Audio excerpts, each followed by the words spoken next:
Hey everyone, welcome to my swatch and review video of one of my favorite palettes.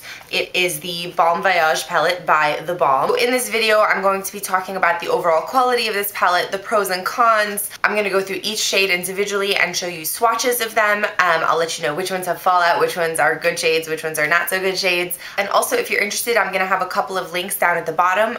The first one is going to be places where you can purchase this palette. And then I'm going to have two links to tutorials that I've done using this palette. The first one is actually the one you see right here. This is kind of like a warm, berry, neutral look. And then the other one is more of like a complementary blue and orange look. So I'll have those linked down below for you if you want to know what kind of looks you can achieve with this palette, or if you like the look that I'm wearing right now. And so yeah, let's just go ahead and get started with the review. So first, let's start with the packaging. It's called Balm Voyage, and you know, they have like pictures of like destinations and stuff on the front, which is kind of cool. It's slim, so this is one of the reasons that it's my go-to palette for travel. And it is cardboard. It's got a mirror on the inside, which is kind of cute. The only thing is, like, when I try to use this for tutorials, I often cover my face with it, but if you're not using this for tutorials, then there's nothing to worry about. And it kind of looks like a passport on the inside. It's like a US passport. And then the bottom flap is all of your cream products. Then right here on the bottom flap, they show you different color combinations for the eyeshadows, which I think is kind of cool. And each of the different color combinations corresponds to, like, you know, they look like little boarding pass stubs, and they each correspond to different destinations. So that's kind of cute. So yeah, like, packaging wise, this palette definitely makes me happy. I really like how it's like a bright and, like, I don't know, it's pretty sleek as well. Yeah, so A+ on the packaging as usual. The Balm always has great packaging. So one thing that's a total plus about this packaging is that there is a separate flap for your powder products and then a separate flap for your cream products. And for the most part, this keeps the powder from totally building up into those cream products. However, I made the mistake of storing my palette vertically for a long time, which these shadows are a bit powdery. So what would happen was these would get all messy. Now I store it flat, so they're not so messy, but some of the light shades would get all messy. There would be a lot of fallout from the dark shades above them, which would get all up in the light shades.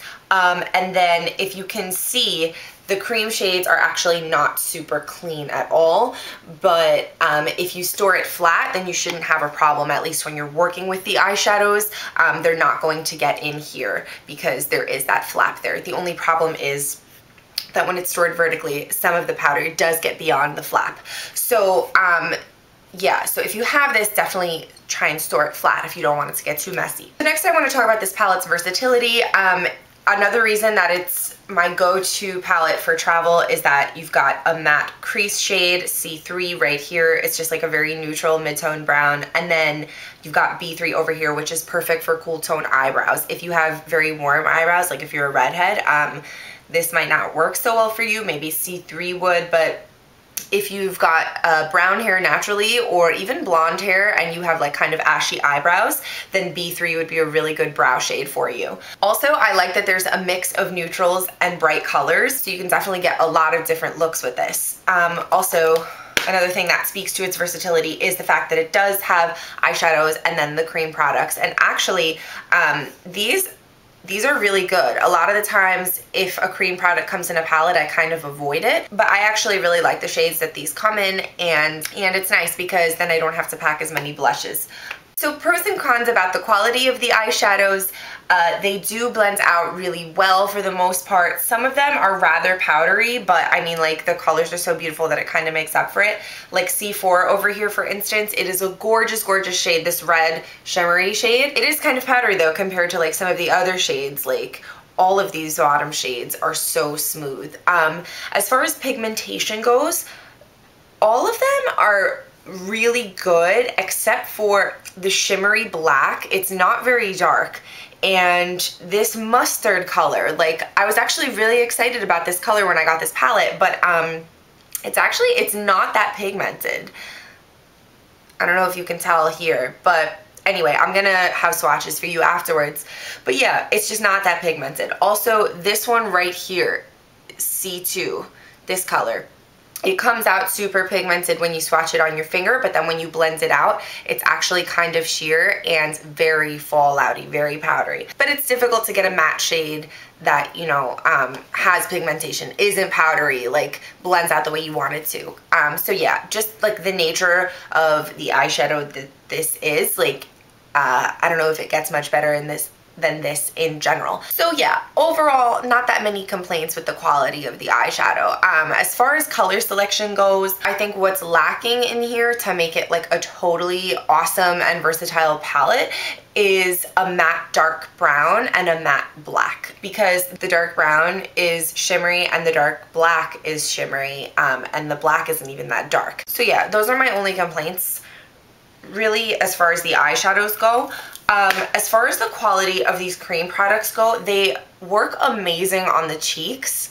They have a lot of staying power and they're so pigmented. That being said, pigmentation, if you want to use it as a lipstick, great, spot on. But they actually don't really work as a stain on the lips, to be honest. Like, I have lipsticks that stay longer. I'm wearing this shade Captain right here on my lips today. I wore it to work and had like 3 bites to eat, and the sides definitely faded away real quick. So that's my only complaint with these, but honestly, I don't even use them for my lips that often because I want to be able to use something that I can bring with me, like an actual lipstick or something. So yeah, another thing I definitely want to mention about this palette is that, like, with some of the brighter colors, for instance, this purple shade and the icy blue-green shade, you really need to build the colors up in order to get the intensity that you want. So that's actually really common for bright colored eyeshadows. That being said, a lot of people think this is a good thing because as an artist, you want to be able to like have more control and build up the shadow as you go. So that could either be a pro or a con. For me, it's kind of more of a con because I know that I want really bright colors right away. Like, I don't normally go for like a light wash of color if I'm choosing to use a bright color, but that's just me. So yeah, just something to note. And finally, the Balm is a cruelty-free brand. This palette, the products in this palette were not tested on animals, so that is a huge plus for me. Not only is it a plus, like, I won't purchase things anymore that I know were tested on animals. So yeah, in general, would I recommend this palette? Yes. It's a bit expensive. It's $42. If you're not ready to spend $42 on a palette, then I'd say there are definitely other palettes out there that are good, that are cheaper. I mean, for good makeup, that's a pretty standard price, but for somebody who's just starting out with makeup, if you want to invest the money in a palette, I would definitely go for this one. Okay, so before I go, I'm just going to take you through all of the colors in here, and I'm going to stop after each row to show you the swatches. First we have A4. It's a black shimmery shade. Like I said before, it doesn't come out that dark. I tried to use it as eyeliner and wasn't too satisfied. It is a bit fallouty. So for a shimmer, I know it's a black, but for a shimmer, I just don't want it to have that much fallout, you know what I'm saying? B4, a dark brown sparkly shade. Actually, the shimmer in it, it's not sparkly, it's shimmery. The shimmer in it doesn't bother me that much. Like, I can keep a look pretty matte and use it. The shimmers themselves don't reflect a light color. The shimmers themselves are pretty brown as well. So the fact that there's no matte dark brown in here isn't the end of the world. C4, this shimmery reddish shade, it's absolutely gorgeous. I have hazel eyes, so it really brings out the green in my eyes. If you have green eyes or hazel eyes, then like this is a great shade for you. D4, this green, it's an olive green. I feel like if I wanted to give the eyes more dimension and like have it have a hint of green, then I would use this to darken up the outer V or something like that, but it doesn't come out green enough for me to like be excited about it as a color, you know what I'm saying? Okay, so now I'm gonna show you swatches on my arm real quick of the first row. Okay, so A3 is a gorgeous silver shade. I'll do a live swatch. I like barely touched it. It is amazing. It's one of the most pigmented shades in the whole palette. It's a really good silver shade. Then B3 I love to use for my eyebrows. I use it like almost every day for my eyebrows. I gotta find a new similar shade so I can like still save this as a palette for traveling, you know what I'm saying? So I can like on a day-to-day basis use this shade but not in the palette because I want to preserve it a little bit. But anyway, I love it for my eyebrows, and I also use it as a crease transition color when I'm doing like a cool tone eyeshadow look. Then C3 would also make a good brow shade if you have brown eyebrows, but I use it all the time as a mid-tone transition shade. Then D3 is a kind of muted gold. It's more of a shimmery tan, and it is gorgeous. I wish it were a little bit lighter and a little bit shinier, just like as a gold eyeshadow, but if you're going for something super neutral and you don't want it to be like so gold, then this is actually a great shade, and the texture is really good in this one as well. Now I'm gonna stop for a second and show you swatches of the second row. Okay, so this is kind of like the fun row, the third row. We have A2. That's a purple shade. I think it's with purple eyeshadows in general that they just need a lot of building up. I mean, I haven't really seen a purple eyeshadow that like is just purple right away, you know what I'm saying? But it's actually really similar to Urban Decay's shade Flash, just a little more opalescent. I'll show you a swatch of the two next to each other real quick.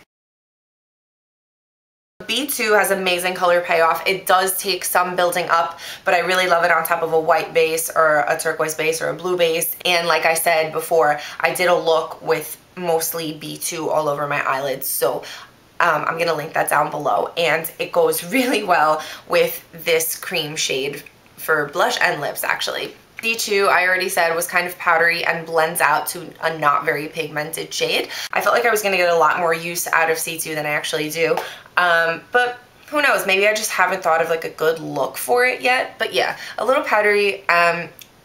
It's pigmented if you build it up, not when it's blended out. D2 is like a shimmery baby pink, and it's a good shade to throw on the lid. It's very close to the color of my lid, so it doesn't come out super pinky. I often use it to like just warm up a look. Okay, so I'm gonna stop real quick and show you swatches of the third row. Okay, and finally we have the last row. A1 is like a gorgeous, just pinky, mocha-y, taupey shade. It is so pretty. It's shimmery, and besides the silver, it definitely has the best texture in the palette. It is so buttery. I don't know if you could see, but yeah, it's gorgeous. And then B1 is just a pinky cream matte shade, and it is a really buttery texture for a matte shade. It's awesome.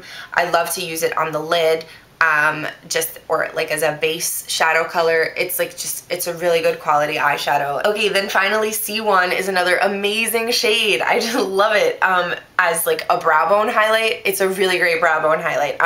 It's a very light, it's like a sunshine white-ish yellow. It's just good. It's just real good. I'm like gonna show you swatches on my arms, but I'm so excited that I'm swatching it already. And then I already swatched D1 for you. It's a kind of disappointing shade, to be honest.